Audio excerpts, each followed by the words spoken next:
1998 पासून आपण शिवसेनेमध्ये आहात.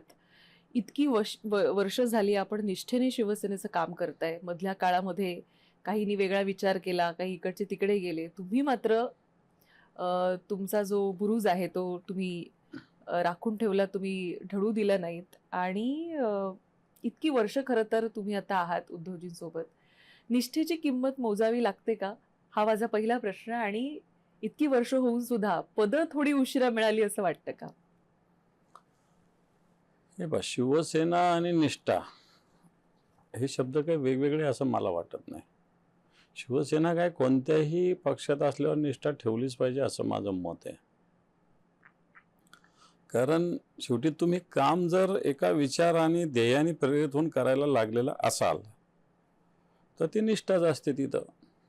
जर तुम्ही निष्ठा नसेल तर तुम्ही कोणत्याही ध्येयानं प्रेरित होऊन काम करत नाही असं त्याचा अर्थ होतो. तुम्ही स्वार्थाने प्रेरित होऊन काम करता. आपण स्वार्थाने काम करायची गरजच नाही ना आपल्याला. आज आत्ताच्या घडीला समाजात मी जसं काम करतो तरुणपणा म्हणजे शालेय जीवनापासून तर आत्तापर्यंत समाजात रोज वेगवेगळे विषय वाढवून ठेवलेलेच असतात ना, त्याच्यात काम करावंच लागतं. भले 30 वर्षापूर्वीचे विषय वेगळे असतील, आजचे विषय वेगळे, पण समाजामधले विषय हे हाती घ्यावेच लागतात.